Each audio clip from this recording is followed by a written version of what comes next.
Hi everyone, it's Stephanie and this is Chelsea, and we are the co-founders of CS Planners. And today we have Chris joining us. Hey. Hi, Chris. Thank you for joining us. So you're the founder of Pencil Leadership, Yep, that's correct. and you focus on passion and how that's the driving force in business. So how did you come up with this? Yeah, so pencil leadership kind of stemmed from a parable that I read and kind of stemmed from my pursuit of fulfillment, trying to find my alignment with my purpose in life. And so I'm not sure if you want me to share the parable and what it stands for or not. Sure. Yeah, definitely. So I'll try to be brief. It can be kind of lengthy, but the parable is of a pencil maker. And he just created this new pencil and is going to ship it off to his new owner. But first, you wanted to tell the pencil 5 things to remember. And these all can correlate into our personal lives as well. And so the first trait the pencil maker told the pencil was that you were created for a reason, but you can't be used for that purpose unless you're held. So you have to humble yourselves. We have to humble ourselves and have mentors and coaches and guides to help us get to that next level to really accomplish our purpose in life. The second thing that the pencil maker told the pencil was that right now you're not sharp. You don't have a point on you. And so you're going to have to go through sharpenings in life. And these sharpenings are going to take part of you away and they're going to be uncomfortable. But they're worth it and they're needed to have a point to be able to leave your mark really well. And obviously we go through hard times in life, things that kind of beat us up and take part of us emotionally, spiritually, mentally, whatever it might be. But these moments, if we can look back and build off of those and grow from them, they're going to make us better. And then the third trait the pencil maker told the pencil was that you have an eraser. And this is for a purpose. You're going to mess up. You're not going to be perfect, but you're always going to be able to work on fixing those mistakes. And just like our lives, Chelsea, Stephanie, I'm not perfect. I've messed up. I'm still going to in the future, but we always can try to fix where we go wrong and how we slip up and learn from those so we don't make the same mistake twice. The fourth trait of pencil leadership of a pencil leader, the pencil maker told the pencil was that you're beautiful right now. You look exactly how I made you to look, but you're going to be different from the pen and the paintbrush. And they might give you a hard time because you're different and you don't fit exactly like what they do. But remember, the lead on the inside is what matters. That's what you leave your mark with. And so protect that and build off of that. And so just like in our lives, we're all different. We all bring our characteristics and abilities and talents to the table. And we have to cherish that and protect that and grow our character, integrity, and gifts for the world. And the last trait that the pencil maker told the pencil was that, again, you were created on purpose for a reason. So don't let that pen, that paintbrush say, hey, you're not writing in ink or you're not painting in beautiful colors. Don't let them kind of tear you down because you can write in lead and you can do things that they can't do. You can shade a beautiful picture with the lead where a pen can't. And you can leave marks on different surfaces. And so in our lives, we're created for a purpose, and to be able to find that and not let the world put us in a box and tell us what we're supposed to do. And so that's the parable of pencil leadership and where that stemmed from and just how I try to guide people on that journey. I love that. I absolutely love that. That is so inspiring, and it's looking at it from such I've never heard that before, actually. It's a very unique and relatable way to talk to a large audience. Yeah. And I thought pencil leadership, people were going to be like, what the heck is that? And so it's going to open up doors to explain it and show them like the simplicity, how simple it is, to correlate a pencil and how it's made into our lives. So. Absolutely. So you are a coach, right? Yeah, a success and lifestyle coach, entrepreneur, whatever you want to label it. Yeah.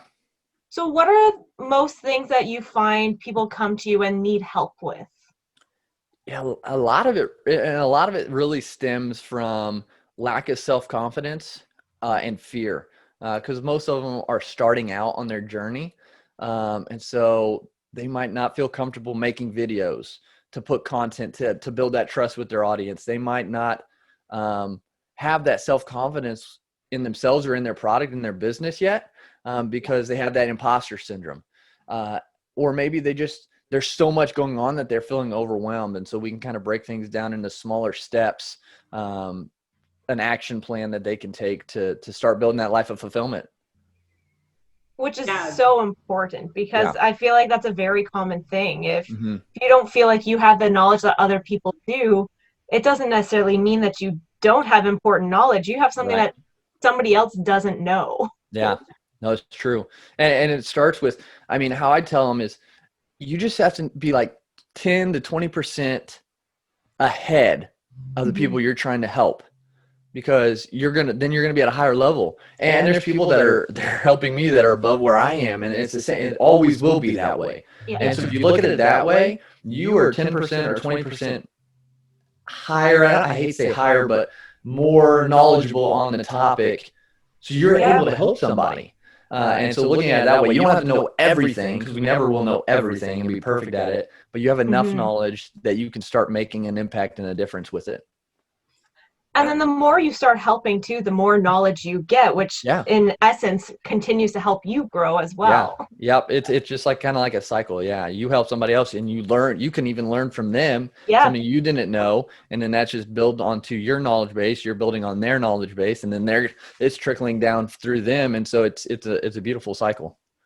Yeah, that's incredible. I feel like there's so many people that feel like they have to, in order to even start, they have to know it all. And right. So I feel like that's an incredible message to say, you know what, just start, because even with the knowledge you have now, you can help somebody. So I absolutely love that. And it's like, and you don't have to do it like I did. I quit my job cold turkey and jumped full time in it, because I knew that's what I was meant to do. This is my purpose. And that was scary, because I mean, I didn't know everything, and I had no idea how things were going to turn out. And it's been growing, and it's been good. And just being able to help people and give back has been really amazing. That's incredible. Can we talk about that jump a little bit? So you were working a full-time job before doing this? Yeah. Was there a bit of an overlap, or how did that process work for you? Yeah, for sure. I would definitely say that helped, because there was some of an overlap. So I went to school and got my bachelor's degree in athletic training, and then my master's degree in health and human performance. And so I was in the athletic training world doing that first with athletics, and then in industrial settings. And so I always tell people, like, during that time, I was always coaching and mentoring and guiding people and building a healthier life and building a life of fulfillment, and this is where I realized what I love doing, because I'd have so many conversations with individuals about their dreams and their goals and their aspirations, and be like, wait, why aren't you doing, like, why aren't you following that? Why are you here? And so we got to dig into that and like put plans in place, like what they could do to start building that life. And like, that just fueled me and gave me energy. And to the point where I just knew I was not aligned 100%. Like, I loved helping people. I love seeing them get healthier and overcome things like that. But I knew there's a bigger picture. So I had always been, I think, getting experience, getting knowledge with that. And I've always been learning about it during my career there. And I finally just kind of got the courage to take that leap. And yeah, so it was a big transition still, but I was practicing it previously. Yeah. And so this was a passion of yours, I guess, helping people. And so why do you think it's important for people to have a passion about the business that they're wanting to start? Yeah, because it's hard. Because it's gonna challenge you. It's going to sometimes really be a struggle to get up and put those actions into place. Because you might not see the results as fast as you want. You might not just have that confidence just yet. And so having the passion, knowing you're making a difference, finding joy with what you're doing. Like, I love talking to people about this topic. And so I find joy with this. That's why I do the podcast, to learn from other people, to talk about it. That's why I reach out to people through social media, just to see if I can help. It's not all about making the money and bringing in income, but just if I could say one thing to help people, like that brings me joy. And so if you're not passionate about it, it won't last. And so then you just have to kind of tweak and figure out exactly what that passion is, and that journey you're meant to be on. to be in alignment. And that doesn't mean it's going to be easy, that it's going to be all sunshine and rainbows.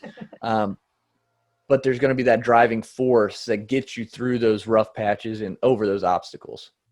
That's incredibly inspiring. I feel like I can tell, like I can feel how passionate you are about this. I'm glad. Yeah, it's incredible. So for those right now, I feel like a lot of people sometimes struggle with finding their passion. Are there any tips that you can kind of give to help people that aren't sure exactly what their passion is, or even how do you know that you have a passion? Because I know that is a struggle that a lot of people have.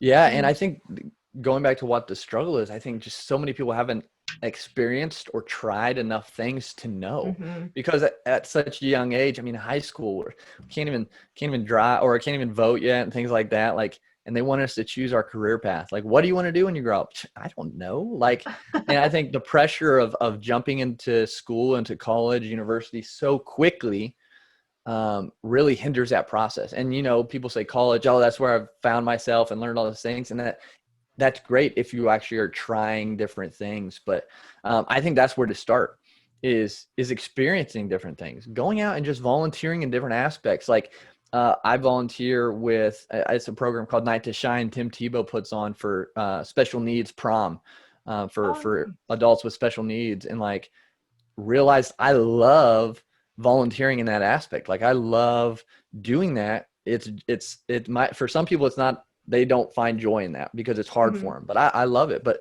volunteering with an animal shelter, with a school, whatever, a homeless shelter, just volunteering, getting your feet wet in different aspects, trying a podcast to see if you like creating that, putting up videos, see where you kind of find joy in doing it.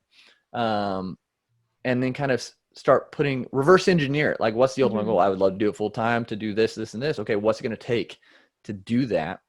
But yeah, I think the biggest thing is we don't try enough. Because we get so pigeonholed right away in university or college so early on that we kind of lose those opportunities. And I love that you said about the volunteering, because at my previous job, I worked with students and I encouraged them to do some volunteering. And for us, it is like you have to volunteer in order to graduate. But I used it as a way to interact with students, be like, try something, make sure that it's a field that you're interested in. So we had a lot of students that wanted to be doctors. It's like, volunteer at a hospital. And a lot of them learned quickly that being a doctor isn't what they wanted to do. It's just like in athletic training, when we had people come to join the program in college, they would get involved in being the first there before practices, being there after practice, doing rehab, before games, after games. And they're like, oh, okay, this is not really what I thought it would be. And so early on, they were able to pivot and change directions. And I mean, you're not going to know. You're not going to know that you don't like it or it's not what you thought it was without trying. And you could volunteer and be paired with someone in that field, in that area so easily if you just ask. Yeah. And I also, I've been reading some articles on having even a gap year after high school before university, because it is a time where you have no pressure, societal pressure, you're going to college after. So to take that year to try new things, and that also, if you're a student, it does help for your applications for college as well, because it shows that you are interested in things. Absolutely. But even, it doesn't need to necessarily be like a high school thing or a college thing. Like, you can do this at any age of life, which is what I think most people tend to forget about. Right. Yeah. You're never too old to volunteer, to try new things. I mean, it's never too late.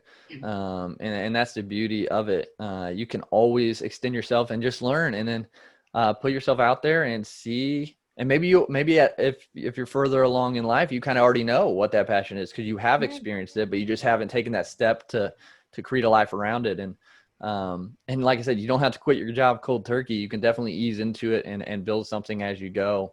But yeah, it's never too late. Yeah, that's so inspiring. Such an inspiring message. And jumping back to you quitting your job full time, and I know there's like our audience out there, they're wondering, how do you know, or people are afraid to quit their jobs.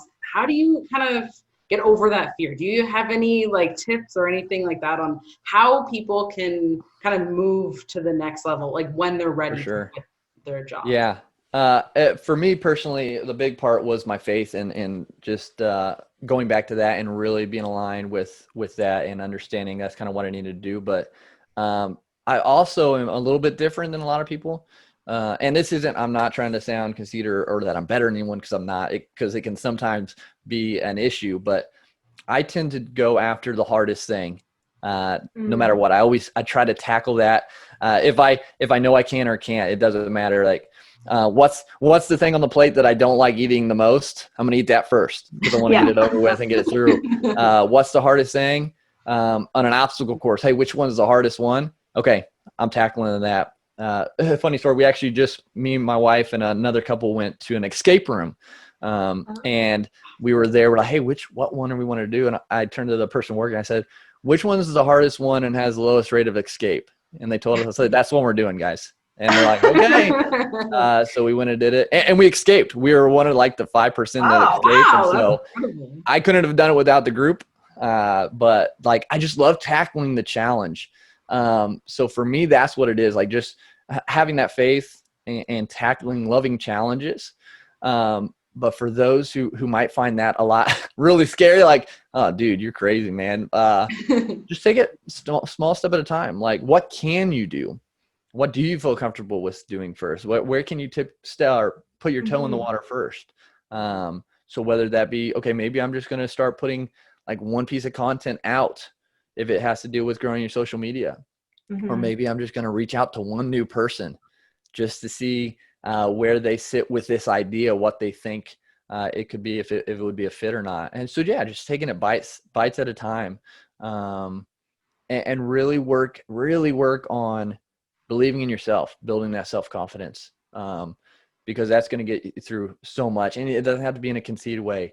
I know my weaknesses. So I focus on my strengths and look forward to being able to delegate some of those weaknesses later on to someone else. Thankfully, my wife is very strong in areas I'm not. So she can pick up some of that for me and help me out a lot. Awesome. And so, yeah, I would just say build that self-confidence, know yourself. That's huge. And then just, take it one step at a time. Is that what you would say to someone too? Like, say they have a passion, they have been starting to make money, they're ready to quit their job, but they have this fear of failure. Like, what if it fails? What if it doesn't succeed? And I've told my whole family that I quit my job. Like, what do you say to those people? Yeah, no, that's hard. That's definitely an obstacle that comes to almost everyone, I would say. And the biggest thing that I've learned is not to give others the potential to have weight over your decisions. Because if you're failing, you're trying, and you're doing a lot more than the majority of the world. And so the opinion of a family, of friends, sometimes, not personally, again, thankfully not in my situation, but sometimes they're not going to be supportive.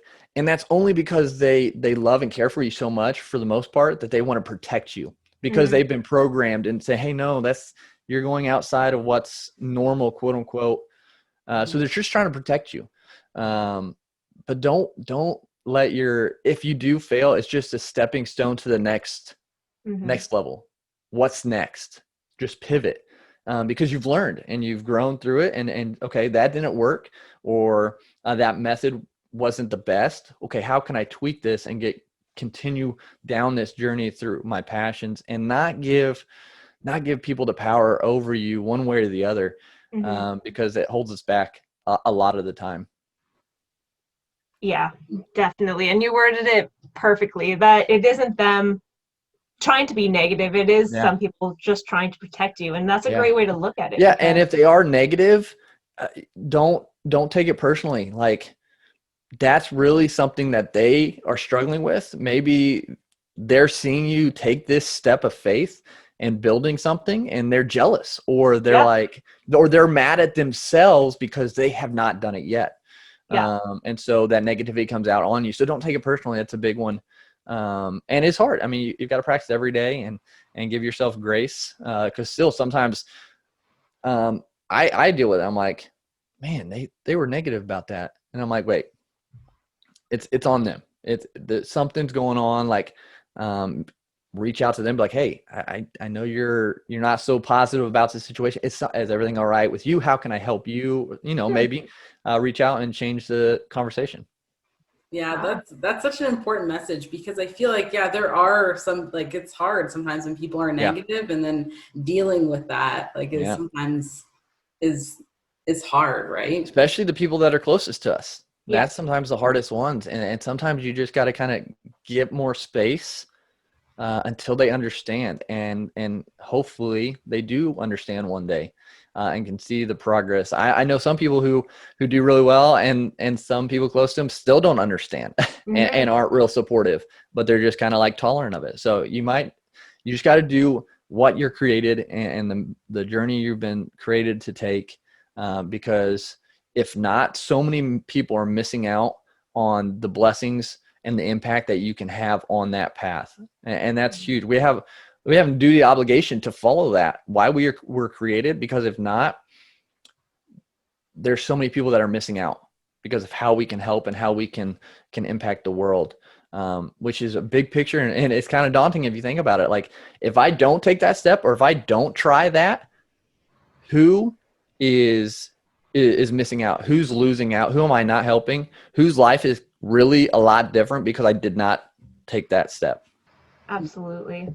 Well, thank you so much, Chris. This was an incredible conversation. And I feel like you really talked about a lot of the struggles and the challenges, but also the positives that can come from taking a risk and taking a chance.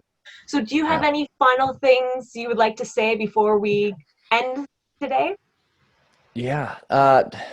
Just if you're on the fence, like, if you got something kind of burning inside of you that you're wanting to create, you're wanting to start down, don't delay. Just again, start taking those small steps. You don't have to jump both feet in, unless you want to, and you're a little crazy like I am, but just start. Don't wait. There's people counting on you, that you don't even know, from this journey that you could start on today. So that's amazing. And where can people find you and your information? For sure. Yeah. So you can go to my website, pencilleadership.com, or I'm really prevalent on Instagram, chris.t.anderson. Excellent. And you also are offering our audience a free gift, which we will also be linking below as well. So you're offering a free connection call to brainstorm how to build your life fulfillment. Yeah. And I think this is something that everyone should take advantage of, because it's huge, and it will really help get you to that next level. Yeah, for sure. Yeah. And my podcast, Pencil Leadership. Yes. Try to keep it simple across the board. So always looking to add value that way as well. So. Excellent. Well, thank you so much. And we look forward to talking to you again soon. Absolutely. Thank you, guys. Thank you.